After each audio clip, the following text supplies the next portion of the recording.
جبرائیل انیس جو پیغمبر کی عیادت اور مزاج پرسی کے لیے تشریف لا رہے ہیں، آ رہے ہیں۔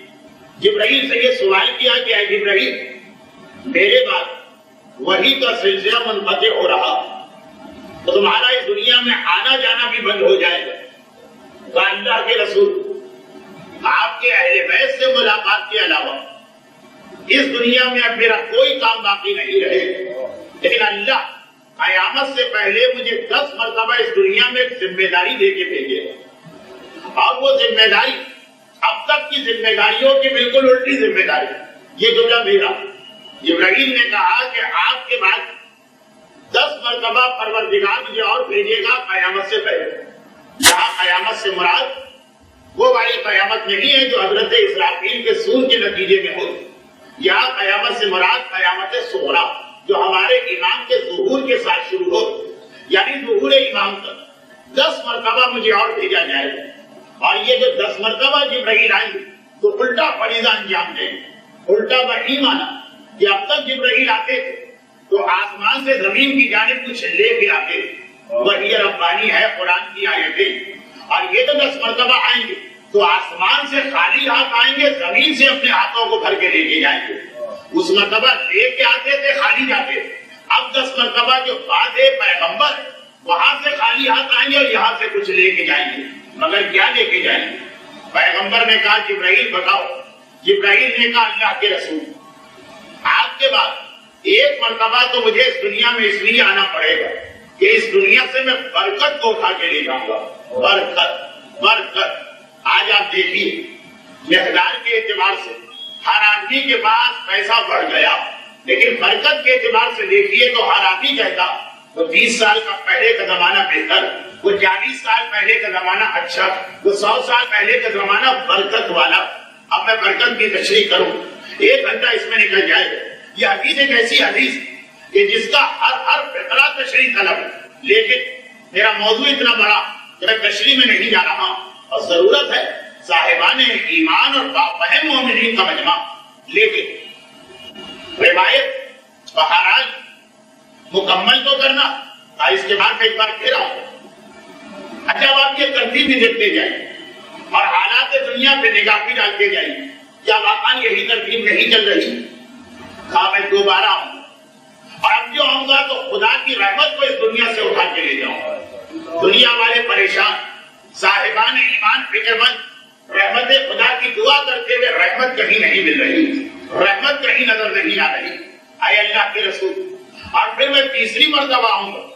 اور اس دنیا کی عورتوں سے حیا کو لے کے چلا جاؤں، شرم و حیا تو کہیں وجود نہیں رہے، شرم و حیا نظر نہیں آئے گی، حیا کو لے کے جاؤں۔ اور اللہ کے رسول دیکھیے اگر حیا چلی جائے مگر اس کے بعد والی چیز باقی ہو تب بھی دنیا سمجھ سکتی، مگر جبرائیل اس کے بعد جب چوتھی چیز لینے آ رہے تو مسئلہ بالکل ہی ختم ہو گیا۔ تو اللہ کے رسول اب اس کے بعد میں چوتھی مرتبہ ہوں اور نوجوانوں کے دلوں سے غیرت کو لے کے چلا جاؤں گا۔ اگر عورتوں سے حیا ختم ہو گئی لیکن مردوں میں ابھی غیرت موجود ہے، پھر بھی معاشرہ گمراہ ہونے سے اور بگڑنے سے بچ سکتا، مگر پہلے ان کی حیا گئی، اس کے بعد ان مردوں سے غیرت لے کے گیا۔ اور اللہ کے رسول اس کے بعد میں سلاطین زمانہ سے، میں حکمرانان وقت کے حکمرانوں سے عدل اور انصاف کا جذبہ لے کے جاؤں گا، اور چھٹی مرتبہ آؤں گا صاحبان صدق کا صدق لے کے جاؤں گا، 7ویں مرتبہ آؤں گا صاحبان دولت سے سخاوت کا جذبہ لے کے جاؤں گا، 8ویں مرتبہ آؤں گا اور غربا اور فقراء سے صبر کا جذبہ لے کے جاؤں گا۔ اب اس کے بعد آخری 2 چیزیں، 9ویں چیز ہماری خاص آج مجلس کا موضوع، 10ویں چیز ہمارے پورے 8 دن کی مجالس کا موضوع۔ اب خود یہ 9ویں چیز ہمیں یہ بتا رہی ہے کہ 10ویں چیز کتنی قریب آ گئی۔ دیکھیے اگر 10ویں چیز ہمارا اصل مسئلہ